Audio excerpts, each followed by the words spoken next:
सतगुरु ने समा बख्शिश किया है। सतगुरु श्री गुरु नानक देव महाराज सच्चे पातशाह जी का आगमन पुरब मनाउंदियां संगतां हाजरियां भर रहीआं ने।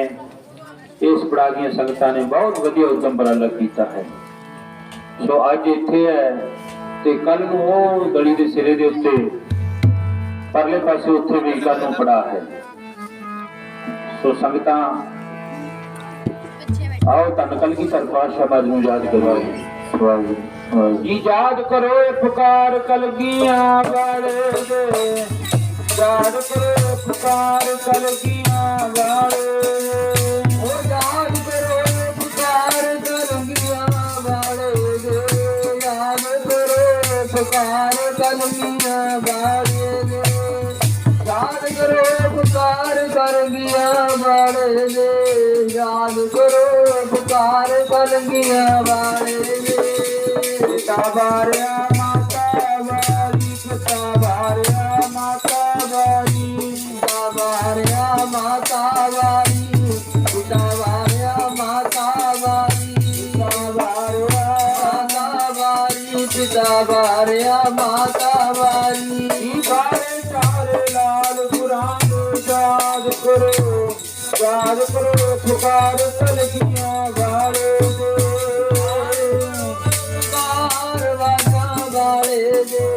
याद करो पुकार कलगियां वाले दे, वाले दे, याद करो पुकार कलगियां वाले दे। पिता बारिया माता बारी, पिता बारिया माता बारी, पिता बारिया माता बारी, पिता बारिया माता बारी, पिता बारिया माता बारी, पिता बारिया माता बारी। सारे सारे लाल गुरां याद करो पुकार कलगियां वाले दे, पुकार वाजा वाले दे, याद करो पुकार कलगियां वाले दे, याद करो पुकार कलगियां वाले दे, याद करो पुकार वाजा वाले दे। धन सतगुरु श्री गुरु गोबिंद सिंह महाराज सच्चे पातशाह जी। ਆਪਾਂ ਅੰਮ੍ਰਿਤ ਵੇਲੇ ਧੰਨ श्री गुरु नानक देव महाराज ਨੂੰ याद ਕਰਦੇ आओ। श्री गुरु गोबिंद सिंह महाराज दो जहान वाली कृपा ਦੇ ਸਾਗਰ ਦਇਆ ਦੇ ਦਾਤੇ ਚਮਕੌਰ ਦੀ ਗੜੀ ਨੂੰ ਛੱਡ ਕੇ ਅੱਜ ਸੱਚੇ ਪਾਤਸ਼ਾਹ ਮਹਾਰਾਜ ਚਮਕੌਰ ਦੀ ਗੜੀ ਵਿੱਚ ਚਾਰ ਉਹ ਜਿਹੜੇ ਸਾਹਿਬਜ਼ਾਦੇ ਸੀ, ਦੋ ਸਰਸਾ ਦੇ ਵਿਛੜੇ ਤੇ ਦੋ ਗੜੀ ਚਮਕੌਰ ਦੇ ਵਿੱਚ ਸ਼ਹੀਦ ਹੋ ਗਏ ਮਹਾਰਾਜ ਜੀ ਦੇ। ਆਏ ਸੱਚੇ ਪਾਤਸ਼ਾਹ ਮਹਾਰਾਜ ਜੀ ਦੇ ਉਹ ਵਿਦਵਾਨ ਲਿਖਦਾ ਹੈ, ਘੋੜੇ ਜੋੜੇ ਤਾਜ ਬਾਜਨ ਪਾਏ ਗੜੀ ਚੋਂ ਚਾਲੇ, ਤਨ ਦੇ ਵਸਤਰ ਲੀਰਾ ਲੀਰਾ ਪੈਰਾਂ ਦੇ ਵਿੱਚ ਛਾਲੇ, ਸਿਰ ਤੇ ਫਰਜ਼ ਨਿਭਾ ਕੇ ਆਪਣਾ ਪੈ ਕੇ ਲੱਗ ਟਿਕਾਣੇ, ਬੁਰੇ ਛਲ ਪੁੱਤਰਾਂ ਦੇ ਜਿਹਨੂੰ ਚੋਟ ਲੱਗੇ ਸੋਈ ਜਾਣ। ਮਹਾਰਾਜ ਜੀ ਮਾਛੀਵਾੜੇ ਦੇ ਜੰਗਲਾਂ ਵੱਲ ਵੱਧ ਰਹੇ ਨੇ। ਅੱਗੇ ਇੱਕ ਨਗਰ ਆਇਆ ਬਹਿਲੋਲਪੁਰ ਤੇ ਸਤਿਗੁਰੂ ਦੇ ਚਰਨਾਂ ਦੇ ਵਿੱਚ ਜੋੜਾ ਨਹੀਂ, ਪੈਰਾਂ ਦੇ ਵਿੱਚ, ਸਿਰ ਤੇ ਉਹ ਹੱਥ ਉੱਤੇ ਬਾਜ ਨਹੀਂ ਹੈ, ਸਿਰ ਤੇ ਤਾਜ ਨਹੀਂ ਹੈ, ਕਿਉਂਕਿ ਸਾਰਾ ਕੁਝ ਖਾਲਸੇ ਨੂੰ ਸੌਂਪ ਕੇ ਆ ਗਏ। ਧੰਨ ਗੁਰੂ ਗੋਬਿੰਦ ਸਿੰਘ ਮਹਾਰਾਜ ਜੀ ਕਹਿਣ लगे कल 4 से आज 2 है, शायद ये पीना होगे मालिक, मैं तेरा शुक्र करूं जब ये पीना होगे। तो जाते जाते अगे देखा एक विद्वान, अमृत वेला है, विद्वान पंडित तुरया जाता है, क्रिया करने वास्ते बाहरले पासे जा रहा, हथ विच गड़वी फड़ी हुई है। महाराज जी ने आवाज मार के रोकया, बई आ पिंड केड़ा है? उन्हें आवाज दी, सच्चे पातशाह ये बहलोलपुर पिंड है, इत्थे एक साडा पूर्ण मसंद है, ओदा घर किथे का है? उन्हें इशारा कर दिता, सच्चे पातशाह जो पिंड तो बाहरले पासे जाओगे ना, बाहरले पासे ओदा ही चवारा है बहलोलपुर पिंड दे विच। ते धन कलगीधर पातशाह महाराज जी चले गए बहलोलपुर पिंड दे विच। ते जदों अगे जाके देखिया आ चवारा यही है, बेड़े दे विच अग मच रही है, ते ओदा एक नौकर है जिहदा नाम है जौना, पूर्ण मसंद दा नौकर है, ओदा नाम है जौना। कि सच्चे पातशाह महाराज जी ने जाके दरवाजा खड़काया। जिउणे ने जिहड़ा वो दरवाजा खोलिया, गेट खोल दिता ते पुछदा कौन है। ते सतगुरु सच्चे पातशाह महाराज दे कोले जिहड़ी वो कल्ली तलवार है, बिना म्यान तो है। ते धन सी सच्चे पातशाह महाराज जी ने जाके आवाज मारी, असी जिहड़ा ना ओ पूर्ण बसंत नूं मिलण वास्ते आए हैं। ते जिउणा दा जिहड़ा मज्जा डाया होया सी, मੱਝਾਂ ਦੇ ਵਿੱਚ आले दुआले मੱਝਾਂ ਬੰਨੀਆਂ, ਵਿਚਾਲੇ मੱਝਾ डाया होया है। ते सतगुरु जी का दर्शन करके ते बस फिर धन कलगीधर पातशाह महाराज दा हो की रह गया जो एक बारी दर्शन करे। ते कह रहे हैं आप जी कित्थों आए हो, कौन हो। ते सच्चे पातशाह महाराज जी कहने लगे मैं आनंदपुर साहिब दा वासी हाँ, गोबिंद सिंह मेरा नाम है। वो आनंदपुर साहिब का किला छड्या गया सारा, मैं तो उत्थों आया हाँ। मैं पूर्ण बसंत नूं मिलण वास्ते आया। जिउणिया जाके मेरा सुनेहा दे दे। ते जदों जिउणे ने देखिया वो धन कलगीधर पातशाह महाराज अज किहड़ी आ भाणे दे विच है, अज चरणा विच जोड़ा नहीं, जिहड़ा 22,000 दा जोड़ा पाउण वाले सी चरणा दे विच। ते अज सच्चे पातशाह महाराज जी जी फिरदा बांग फकीरा मालिक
बोलो भैन भाई।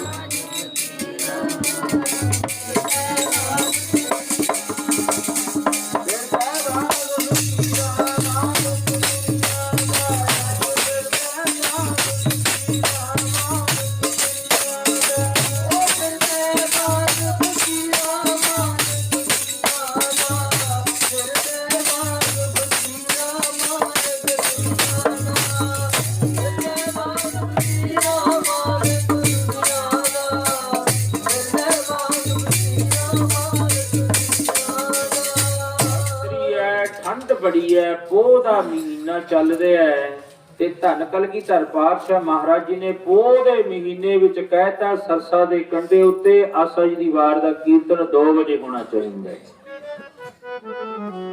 2 बजे कीर्तन होया आसा जी वार दा। ते अज सतगुरु श्री गुरु गोबिंद सिंह महाराज जी कहन लगे सिखा तू अंमृत वेले दी संभालना करी ते बाकी तेरी संभालना मैं आपे करूंगा। देखिया 4 बज गए, धुंध बड़ी पैंदी है ते कलगीधर पातशाह महाराज दे चरणा विच जोड़ा नहीं। जिउणे नूं पुछया पूर्ण बसंत किथे है, उहने दस दिता सच्चे पातशाह वो जिहड़ा ना चुआरे विच सुता पिया। जा फिर जाके सुनेहा दे। जाके जदों सुनेहा दिता बई तैनूं कलगीਆਂ वाले मिलण वास्ते वो अज तेरे घर विच आए ने। अज महाराज जी कोले कोई भी नहीं है, ना 2 पुत्र ने, ना माता है, ना सिर ते जेड़ा वो बाज है, ना ताज है, ना घोड़ा है, ना जोड़ा है, कुछ भी नहीं है। ते उस पूर्ण बसंत ने कह दिता फिर तैं की कहा। मैं उन्होंने कह दिता भी पूर्ण बसंत उपर चुआरे विच सुता पिया है। जिउणे नूं भज के पिया पूर्ण बसंत, वो तां ऐ क्यों कह दिता। तू कह दिंदा गुरु कलगीधर पातशाह महाराज ने भी तो घर विच नहीं, तो किते बाहर गया होया। ते महाराज सामने बैठे सी, ऐ चुआरे दी आवाज सुन ली। बड़ी छेती दे नाल चढ़िया सी जिउणा उस पौड़ियां, कच्चियां पौड़ियां ਤੇ ਹੌਲੀ ਹੌਲੀ ਉਤਰਦਾ ਆਉਂਦਾ ਹੈ ਤੇ ਆ ਕੇ ਧੰਨ ਕਲਗੀਧਰ ਪਾਤਸ਼ਾਹ ਮਹਾਰਾਜ ਦੇ ਚਰਨਾਂ ਵਿੱਚ ਬੈਠ ਗਿਆ। ਮਹਾਰਾਜ ਕਹਿਣ ਲੱਗੇ ਕੀ ਕਹਿੰਦਾ ਪੂਰਨ ਸੰਤ ਸੱਚੇ ਪਾਤਸ਼ਾਹ? ਉਹ ਕਹਿੰਦਾ ਉਹ ਤਾਂ ਕਰਨੀ ਹੈ। ਮਹਾਰਾਜ ਜੀ ਕਹਿੰਦੇ ਮੈਨੂੰ ਇਹ ਗੱਲ ਦਾ ਦੁੱਖ ਨਹੀਂ, ਮੈਨੂੰ ਇਸ ਗੱਲ ਦਾ ਦੁੱਖ ਹੈ ਵੀ ਹੁਣ 4 ਵਜੇ ਪਏ ਨੇ ਤੇ ਇਸ ਵੇਲੇ ਉੱਠ ਕੇ ਤਾਂ ਗੁਰੂ ਕੇ ਸਿੱਖ ਪਤਾ ਕੀ ਕਰਦੇ ਨੇ, ਉਹ ਤਾਂ ਅੰਮ੍ਰਿਤ ਵੇਲੇ ਉੱਠ ਕੇ ਉਹ ਅੰਮ੍ਰਿਤਮਈ ਬਾਣੀ ਦੇ ਨਾਲ ਜੁੜਦੇ ਨੇ ਤੇ ਇਹ ਹਜੇ 4 ਵਜੇ ਤੱਕ ਸੁੱਤਾ ਪਿਆ ਤੇ ਮਹਾਰਾਜ ਜੀ ਨੇ ਉਸੇ ਵਕਤ ਹੀ ਦੁਰਕਾਰ ਦਿੱਤਾ। ਕਹਿਣ ਤੋਂ ਭਾਵ ਉਸ ਵਿਹੜੇ ਦੇ ਵਿੱਚੋਂ ਜਦੋਂ ਤੁਰ ਲੱਗੇ ਫਿਰ ਉਸ ਜਿਉਣੇ ਨੇ ਕਿਹਾ ਸੱਚਾ ਪਾਤਸ਼ਾਹ ਮੈਂ ਤੁਹਾਡੀ ਹੁਣ ਕੀ ਸੇਵਾ ਕਰਾਂ, ਮੇਰੇ ਕੋਲੇ ਤਾਂ ਕੋਈ ਪਹੁੰਚ ਨਹੀਂ ਹੈ। ਫਿਰ ਉਹਨੇ ਇੱਕ ਟਿੰਡ ਲਿਆਂਦੀ, ਕਈ ਇਤਿਹਾਸ ਵਿੱਚ ਇਹੋ ਹੀ ਲਿਖਿਆ ਹੈ ਵੀ ਟਿੰਡ ਲਿਆਂਦੀ, ਉਹਦੇ ਵਿੱਚ ਗਲੀ ਕੱਢ ਕੇ ਜਿਹੜਾ ਨਾ ਉਹ ਮਹਾਰਾਜ ਸੱਚੇ ਪਾਤਸ਼ਾਹ ਜੀ ਵਾਸਤੇ ਅੱਗ ਦੇ ਅੰਗਿਆਰ ਪਾ ਦਿੱਤੇ, ਵਿੱਚ ਰੱਸੀ ਪਾ ਦਿੱਤੀ ਤੇ ਅੱਗ ਦੇ ਅੰਗਿਆਰ ਪਾ ਕੇ ਸੱਚੇ ਪਾਤਸ਼ਾਹ ਮੱਝ ਨੂੰ ਫੜਾ ਦਿੱਤਾ। ਮਹਾਰਾਜ ਇਉਂ ਕਰੋ ਜਿੱਥੋਂ ਤੱਕ ਅੱਗ ਦਾ ਸੇਕ ਰਿਹਾ ਤੁਸੀਂ ਸੇਕਦੇ ਰਹੋ। ਤੇ ਸੱਚੇ ਪਾਤਸ਼ਾਹ ਜਦੋਂ ਅੱਗ ਬੁਝ ਗਈ ਫਿਰ ਅੱਗੇ ਜਿਵੇਂ ਤੁਹਾਡੀ ਮੌਜ ਹੈ। ਤੇ ਧੰਨ ਕਲਗੀਧਰ ਪਾਤਸ਼ਾਹ ਮਹਾਰਾਜ ਦੀ ਸੇਵਾ ਕਰੀ ਉਸ ਜਿਉਣੇ ਨੇ ਤੇ ਧੰਨ ਗੁਰੂ ਗੋਬਿੰਦ ਸਿੰਘ ਮਹਾਰਾਜ ਜੀ ਕਹਿਣ ਲੱਗੇ ਮੈਨੂੰ ਤਾਂ ਉਹ ਸਿੱਖ ਪਿਆਰਾ ਲੱਗਦਾ ਹੈ ਜਿਹੜਾ ਅੰਮ੍ਰਿਤ ਵੇਲੇ ਉੱਠ ਕੇ ਅੰਮ੍ਰਿਤਮਈ ਬਾਣੀ ਦੇ ਨਾਲ ਜੁੜਦਾ ਹੈ। ਤੇ ਧੰਨ ਕਲਗੀਧਰ ਪਾਤਸ਼ਾਹ ਮਹਾਰਾਜ ਦਾ ਫਰਮਾਨ ਗੁਰੂ ਨਾਨਕ ਦੇਵ ਮਹਾਰਾਜ ਤੋਂ ਲੈ ਕੇ ਸ਼ੁਰੂ ਹੋਇਆ ਤੇ ਅੱਜ ਤੱਕ ਚੱਲਦਾ ਆਉਂਦਾ। ਵੱਡੇ ਭਾਗ ਨੇ ਉਹਨਾਂ ਸਿੱਖਾਂ ਦੇ ਜਿਹੜੇ ਅੰਮ੍ਰਿਤ ਵੇਲੇ ਉੱਠ ਕੇ ਗੁਰੂ ਦੀ ਬਾਣੀ ਦੇ ਨਾਲ ਜੁੜਦੇ ਹਨ। ਮਹਾਰਾਜ ਜੀ ਕਹਿੰਦੇ ਅੰਮ੍ਰਿਤ ਵੇਲਾ ਸੱਚ ਨਾਮ ਵਡਿਆਈ ਵੀ 4। ਮਹਾਰਾਜ ਜੀ ਕਹਿਣ ਲੱਗੇ ਮੈਨੂੰ ਤਾਂ ਉਹ ਸਿੱਖ ਵਧੀਆ ਲੱਗਦੇ ਨੇ ਕਿਹੜੇ ਪਿੰਨੀ ਰੈਣੜੀਏ ਚਮਕਣ ਤਾਰੇ, ਚਮਕਣ ਤਾਰੇ ਜੀ ਪਿੰਨੀ ਪਿੰਨੀ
ਅੱਗੇ ਫਿਰ ਗੁਰੂ ਜੀ ਉਸ ਮੱਛੀਵੜ ਦੇ ਜੰਗਲਾਂ ਦੇ ਵਿੱਚ ਪਹੁੰਚੇ। ਇਤਿਹਾਸ ਬੜਾ ਲੰਬਾ ਹੈ ਕਿਉਂਕਿ ਧੰਨ ਕਲਗੀਧਰ ਪਾਤਸ਼ਾਹ ਮੈਂ ਅੰਮ੍ਰਿਤ ਵੇਲੇ ਰੋਜ਼ ਇਹ ਕਰਦੇ ਜੇ ਕਿਤੇ ਮਨ ਢਿੱਲਾ ਪਵੇ ਨਾ ਕਈ ਵਾਰੀ ਹੋ ਜਾਂਦਾ ਮਨ ਕਹਿੰਦਾ ਚਲੋ ਕੋਈ ਨਹੀਂ ਅੱਜ ਦਾ ਦਿਨ ਰਹਿਣ ਦਿੰਨੇ ਆ ਆਪਣੇ ਨਾਲ ਕਿਹੜਾ ਪ੍ਰਭਾਤ ਤੇਰੀ ਸੁੰਨੀ ਹੋਣ ਲੱਗੀ ਹੈ ਬੋਲੋ ਸਤਨਾਮ ਕਈ ਵਾਰੀ ਮਨ ਇਹ ਵੀ ਕਹਿ ਦਿੰਦੇ ਚਲੋ ਕੋਈ ਨਹੀਂ ਬਾਬੇ ਹੈਗੇ ਨੇ ਹੋਰ ਸੰਗਤ ਬਥੇਰੀ ਅੱਜ ਦਾ ਦਿਨ ਆਪਾਂ ਜਾਈਦਾ ਬੋਲੋ ਕੱਲ ਨੂੰ ਦੇਖ ਲਾਂਗੇ, ਕੱਲ ਨੂੰ ਫੇਰ ਮਨ ਕਹਿ ਦਿੰਦਾ ਵੀ ਚੱਲ ਕੱਲ ਗਏ, ਕੱਲ ਨਹੀਂ ਗਏ, ਆਪਣਾ ਕਿਹੜਾ ਕੁਝ ਹੋ ਗਿਆ, ਅੱਜ ਫੇਰ ਰਹਿਣ ਦਿੰਦੇ ਆ। ਇਸ ਤਰ੍ਹਾਂ ਮਨ ਢਹਿੰਦੀ ਕਲਾ ਵਿੱਚ ਚਲਿਆ ਜਾਂਦਾ ਹੈ। ਮਹਾਰਾਜ ਜੀ ਕਹਿੰਦੇ ਜਦੋਂ ਕਿਤੇ ਇਹ ਮਨ ਢਹਿੰਦੀ ਕਲਾ ਵੱਲ ਜਾਵੇ, ਉਸ ਵਕਤ ਦੋ ਛੋਟੇ ਸਾਹਿਬਜ਼ਾਦੇ ਤੇ ਧੰਨ ਮਾਤਾ ਗੁਜਰੀ ਜੀ ਨੂੰ ਯਾਦ ਕਰ ਲਿਆ ਕਰੋ, ਤੁਹਾਡਾ ਮਨ ਚੜ੍ਹਦੀ ਕਲਾ ਵੱਲ ਜਾਊਗਾ। ਬੋਲੋ ਸਤਨਾਮ ਵਾਹਿਗੁਰੂ। ਆਓ ਬਹੁਤ ਬਹੁਤ ਧੰਨਵਾਦ ਹੈ। ਅੱਜ 8ਵੀਂ ਪ੍ਰਭਾਤ ਫੇਰੀ ਹੈ, 8ਵੀਂ ਅੱਜ 8ਵੀਂ ਪ੍ਰਭਾਤ ਫੇਰੀ ਗੁਰੂ ਦੀ ਅਪਾਰ ਕਿਰਪਾ ਦਾ ਸਦਕਾ ਸੰਪੰਨ ਹੋ ਰਹੀ ਹੈ। ਦੂਜਾ ਪੜਾਅ ਹੈ ਆਪਣਾ। ਬਹੁਤ ਵਧੀਆ ਉਪਰਾਲਾ, ਉਦਮ ਉਪਰਾਲਾ ਕੀਤਾ ਸੰਗਤ ਨੇ।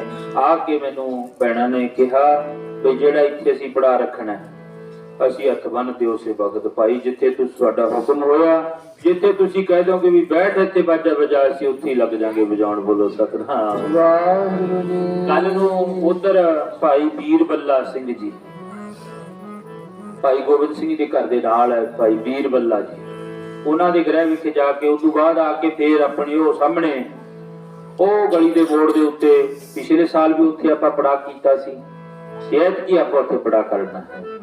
ਇੱਥੋਂ ਦੀ ਪੜਾ ਵਾਲੀਆਂ ਸੰਗਤਾਂ ਦਾ ਸਾਰੀਆਂ ਦਾ ਧੰਨਵਾਦ। ਭਾਈ ਗੁਰਜੰਟ ਸਿੰਘ ਜੀ ਮੇਰਾ ਵੱਡਾ ਵੀਰ, ਭਾਈ ਕਰਨੈਲ ਸਿੰਘ ਜੀ, ਭੈਣ ਮਨਜੀਤ ਕੌਰ, ਭਾਈ ਬੰਦੀ ਸਿੰਘ ਜੀ ਹਲਵਾਈ, ਭਾਈ ਗੁਰਦੇਵ ਸਿੰਘ ਜੀ, ਹੋਰ ਵੀ ਜਿੰਨੇ ਹੈ ਸਾਰਿਆਂ ਦੇ ਤਕਰੀਬਨ ਬਹੁਤ ਬਹੁਤ ਧੰਨਵਾਦ ਹੈ। ਕੋਈ ਰਹਿ ਗਿਆ ਹੋਵੇ ਤਾਂ ਜਰੂਰ ਮੈਨੂੰ ਮਾਫ ਕਰਿਓ, ਕਿਰਪਾ ਕਰੇ ਮੇਰਾ ਮਾਲਕ, ਚੜ੍ਹਦੀ ਕਲਾ ਵਾਲਾ ਜੀਵਨ ਬਖਸ਼ਿਸ਼ ਕਰੇ। ਸਵਾਓ ਸਾਰੀਆਂ ਸੰਗਤਾਂ ਦਾ ਬਹੁਤ ਬਹੁਤ ਧੰਨਵਾਦ। ਸਾਰੇ ਜੁੜਿਓ ਸ਼ਲੋਕ ਦੇ ਵਿੱਚ, ਫਿਰ ਅਰਦਾਸ ਦੇ ਵਿੱਚ ਜੁੜਨਾ ਹੈ। ਉਪਰੰਤ ਫਿਰ ਸੰਗਤਾਂ ਵਾਸਤੇ ਜੋ ਚਾਹ ਦਾ ਲੰਗਰ ਤਿਆਰ ਕੀਤਾ ਹੈ, ਆਪ ਜੀ ਨੇ ਛਕ ਕੇ ਜਾਣ ਦੀ ਕਿਰਪਾਲਤਾ ਕਰਨੀ ਹੈ। ਸਮੁੱਚੇ ਪ੍ਰਬੰਧਕਾਂ ਦਾ ਸਤਿਕਾਰਯੋਗ ਮੇਰਾ ਵੱਡਾ ਵੀਰ ਭਾਈ ਦਾਰਾ ਸਿੰਘ ਜੀ, ਆਪਾਂ ਬਾਹਰ ਹਾਜ਼ਰੀ ਭਰ ਕੇ ਆਉਂਦੇ ਆ, ਉਧਰ ਜਾਂਦੇ ਆ ਸੰਗਤਾਂ ਦੇ ਘਰਾਂ ਦੇ ਵਿੱਚ, ਇਹ ਇੱਥੇ ਬੈਠ ਕੇ ਹਾਜ਼ਰੀ ਭਰਦੇ। ਬਾਬਾ ਦਰਸ਼ਨ ਸਿੰਘ ਜੀ ਚਾਚਾ ਜੀ ਸਾਡੇ, ਉਹ ਵੀ ਇੱਥੇ ਹਾਜ਼ਰੀ ਭਰਦੇ ਨੇ।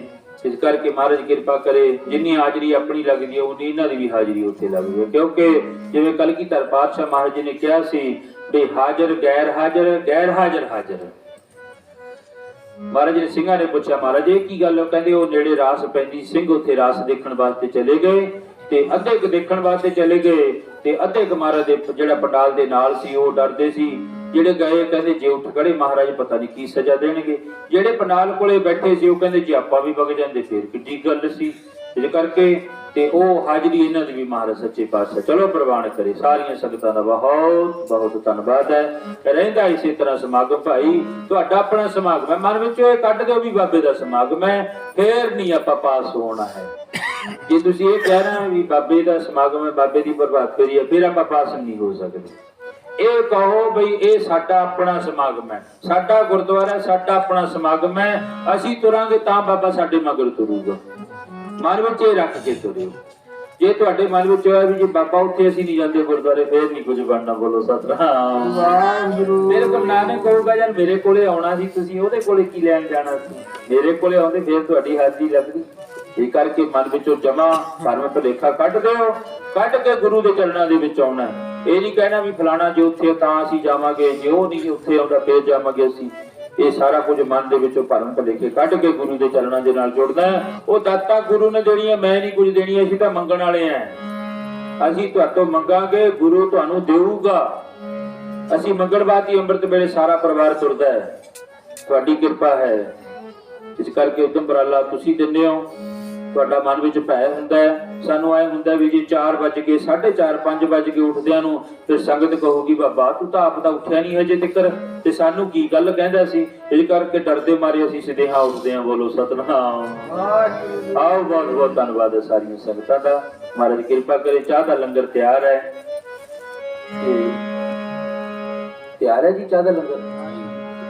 ਦੇਖੇ ਨੇ ਇਧਰ ਗਲਾਸ ਮਗਾ, ਮੈਨੂੰ ਐਸੇ ਮਾ ਵੀ ਗਲਾਸ ਆਊਗਾ। ਤੇ ਤਾਂ ਕਰਕੇ ਜਿਵੇਂ ਸਾਡੇ ਰਾਗੀ ਜੀ, ਸਾਡੇ ਮੇਰੇ ਉਸਤਾਦ ਰਾਗੀ ਜਿੰਦਰ ਸਿੰਘ ਮਾਨਾ ਤੋਂ ਬਾਜਾ ਸਿੱਖਿਆ, ਢੋਲਕੀ ਸਿੱਖੀ ਹੈ, ਕੀਰਤਨ ਚਲੋ ਥੋੜਾ ਸਮਾਂ ਇੱਥੋਂ ਦੇ ਤਪੇ ਦੀ ਨੇ। ਉਹਨਾਂ ਨੂੰ ਕਿਸੇ ਮਾਤਾ ਨੇ ਕਹਿਤਾ ਲੁਧਿਆਣੇ ਗੁਰਦੁਆਰਾ ਕਰਮਸਰ ਬਿਆਸ ਰੋਡ ਤੇ ਰਾਧਾ ਸਵਾਮੀ ਰੋਡ ਦੇ ਉੱਤੇ ਜਿਹੜਾ ਗੁਰਦੁਆਰਾ ਕਰਮਸਰ ਬਣਿਆ ਹੋਇਆ ਨਾ ਬਛੇੜ ਨਾ ਬਈ, ਉੱਥੇ ਉਹਨੂੰ ਆ ਕੇ ਇੱਕ ਮਾਤਾ ਨੇ ਕਿਹਾ ਬਾਬਾ ਜੀ ਕਹਿੰਦੇ ਸਾਡੇ ਘਰ ਤੁਸੀਂ ਭੋਜਨ ਛਕ ਲਓਗੇ? ਉਹ ਕਹਿੰਦੇ ਛਕ ਲਾਂਗੇ ਭਾਈ। ਕਹਿੰਦੇ ਆ ਲੋ 10 ਰੁਪਏ, ਕੱਲ ਨੂੰ ਰਕਸ਼ੇ ਤੇ ਬਹਿ ਕੇ ਆ ਜਾਓ ਤੇ ਉਧਰ ਆਉਂਦੇ ਹੋਏ ਨੂੰ ਫੇਰ ਦੇ ਦਾਂਗੇ। ਉਹ ਗਏ, ਕਹਿੰਦੇ ਬਾਬਾ ਜੀ ਖੀਰ ਪੂਰ ਖਾ ਲੈਂਦੇ ਹੋ? ਉਹ ਕਹਿੰਦੇ ਵੀ ਹਾਂ ਖੀਰ ਖਾ ਲਾਂਗੇ। ਉਹਨੇ ਭਾਈ ਵਧੀਆ ਬਦਾਮ ਬਦੂਮ ਪਾ ਕੇ ਖੀਰ ਬਣਾਤੀ ਮਾਤਾ ਨੇ। ਉਹ ਜਦੋਂ ਗਏ ਰਾਗੀ ਜੀ ਸਾਡੇ ਭੋਜਨ ਛਕਣ ਵਾਸਤੇ ਬੈਠ ਗਏ, ਉਹ ਮਾਈ ਨੇ ਪ੍ਰਸ਼ਾਦਾ ਵੀ ਪਾਤਾ, ਦਾਲਾਂ ਸਬਜ਼ੀਆਂ ਸਾਰੀਆਂ। ਉਹ ਖੀਰ ਪਾਉਣੀ ਭੁੱਲ ਗਈ ਕਿਤੇ, ਖੀਰ ਦਾ ਪਤੀਲਾ ਨੇੜੇ ਪਿਆ ਸੀ, ਪਾਉਣੀ ਭੁੱਲ ਗਈ ਖੀਰ। ਉਹ ਦੇਖੀ ਕਹਿੰਦਾ ਜੇ ਮਾਈ ਨੂੰ ਕਿਹਾ ਵੀ ਖੀਰ ਦਾ ਪੱਤਾ ਪਾਈ ਨਹੀਂ, ਤੂੰ ਕੱਲ ਮੈਨੂੰ ਪੁੱਛਿਆ ਸੀ ਕਿ ਬਣਾਈ ਨਹੀਂ ਹੈਗੀ। ਉਹ ਚੁੱਪ ਕਰ ਗਿਆ ਵਿਚਾਰਾ, ਕਹਿੰਦਾ ਹੁਣ ਕਿਵੇਂ ਕਹਾਂ। ਕਹਿੰਦਾ ਮਾਈ ਬਚ ਗਿਆ ਅੱਜ ਤਾਂ ਮੈਂ ਆ ਤੇਰੇ ਘਰ ਦਾ ਪ੍ਰਸ਼ਾਦਾ ਛਕਣਾ ਸੀ। ਕਹਿੰਦੀ ਬਾਬਾ ਕੀ ਹੋ ਗਿਆ? ਕਹਿੰਦਾ ਜਦੋਂ ਮੈਂ ਰਕਸ਼ੇ ਦੇ ਮੂਹਰੇ ਬੈਠਾ ਹੁੰਦਾ ਸੀ, ਐਡਾ ਵੱਡਾ ਸੱਪ ਮੇਰੇ ਰਕਸ਼ੇ ਦੇ ਮੂਹਰੇ ਆ ਗਿਆ। ਬਾਬਾ ਸ਼ੁਕਰ ਹੈ ਬਚ ਗਿਆ। ਕਿੱਡੀ ਕੁ ਦੂਰ ਸੀ? ਕਹਿੰਦਾ ਜਿੱਡੀ ਕੁ ਦੂਰ ਤੇਰਾ ਉਹ ਖੀਰ ਵਾਲਾ ਪਤੀਲਾ ਪਿਆ। ਬੋਲੋ ਸਤਿਨਾਮ। ਉਹ ਮੈਂ ਚਾਹ ਦਾ ਗਲਾਸ ਡੀਕਦਾ ਸੀ, ਉਹ ਤੁਸੀਂ ਬਾਟੀਆਂ ਚ ਪਾ ਕੇ ਰੱਖਦੀ। ਮੈਂ ਕਿਹਾ ਵੀ ਚਾਹ ਦਾ ਗਲਾਸ ਆਊਗਾ ਵੀ ਚਲੋ ਉਦੋਂ ਜਿਹੜੀ ਸਮਾਪਤੀ ਕਰਾਂਗੇ। ਸਲੋਕ ਪਾਵਨ ਗੁਰੂ ਪਾਣੀ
Hare